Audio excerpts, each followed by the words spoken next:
Hello बच्चों, let's see the question. The question is why no amphibian is marine inhabited. तो कोई भी amphibian marine नहीं होता. What is the reason behind that? ये हमसे पूछा गया है क्वेश्चन.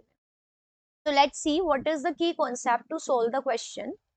तो the key concept is that कि हमें ऑस्मोसिस के बारे में एंड ऑस्मो रेगुलेशन के बारे में पता होना चाहिए.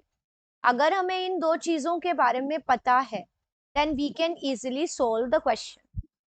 तो अब हम बात करते हैं क्वेश्चन की. तो क्वेश्चन में पूछा है कि एम्फीबियंस मैराइन वाटर में क्यों नहीं रहते. तो लेट्स सी एम्फीबियंस क्या है. Amphibians are the organisms, these are the chordates. अब एम्फी मतलब होता है dual. Amphi means dual and the word bian comes from the word bios. Bios का मतलब होता है लाइफ. तो ये ऐसे ऑर्गेनिजम्स हैं, एनिमल्स हैं ये ऐसे, जिनको which can live on land, जो लैंड पे रह सकते हैं, but require water for reproduction. इनको पानी की जरूरत पड़ती है फॉर द रिप्रोडक्शन, क्योंकि जो मेल्स एंड फीमेल्स हैं वो अपने एग्स को ले करते हैं पानी में और वहीं पे फर्टिलाइजेशन होता है. So they require water for fertilization. तो ऐसे एनिमल्स को हम कहते हैं एम्फीबियंस. अब हम बात करें एम्फीबियंस के हैबिटेट की. तो हैबिटेट का मतलब होता है द प्लेस ऑफ लिविंग. कोई ऑर्गेनिज्म जिस जगह रहता है उस जगह को हम उसका हैबिटेट कहते हैं. तो एम्फीबियंस, कोई भी एम्फीबियन मैराइन वाटर में नहीं रहता. so what is the reason behind that? तो all the amphibians are found in the fresh water. अब क्या होता है कि जो एम्फीबियंस है, amphibians are not able to, they are not able to maintain their osmotic concentration. They are not able to maintain their osmotic concentration in marine water. In marine water. अब होता क्या है कि अगर हम देखें मैराइन वाटर का, सो marine water का मतलब होता है सॉल्टी वाटर. तो suppose there is an amphibian, ये कोई भी एम्फीबियन हम ले लेते हैं, suppose it is a frog. तो ये एक एम्फीबियन है. अब इसके चारों तरफ है मैराइन वाटर.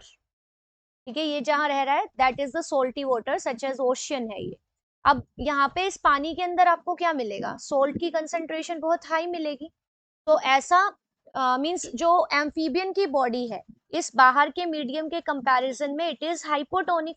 हाइपो मींस कम, कि यहाँ पे जो सोल्यूट का अमाउंट है वो कम है, और बाहर क्या है, सोल्यूट का अमाउंट मींस सोल्ट का अमाउंट है ज्यादा बॉडी के कंपैरिजन में. सो बाहर का एनवायरमेंट हो गया हाइपरटोनिक. तो if you remember about the osmosis, तो ऑस्मोसिस में क्या होता है कि वाटर और सोलवेंट, वाटर मूव्स फ्रॉम, अगर आप ऑस्मोसिस में देखेंगे तो water moves from hypotonic solution, तो it moves from hypotonic solution to hypertonic solution. इसका मतलब जहां सोल्यूट्स और सॉल्ट कम है वहां से पानी मूव करेगा हाइपरटोनिक सॉल्यूशन की तरफ. Now we can easily see कि जो बॉडी है वहां पे कंसेंट्रेशन है कम सोल्ट की, लेकिन बाहर है ज्यादा. तो द एम्फीबियंस स्टैंड, अब उनकी जो एम्फीबियंस की स्किन होती है, amphibians are covered with a very soft and moist skin. Amphibian की जो बॉडी है that is covered with a soft and moist skin. वो भी केराटिनाइज्ड नहीं है. तो एम्फीबियंस की बॉडी से पानी बाहर आ जाएगा ड्यू टू एक्सोस्मोसिस.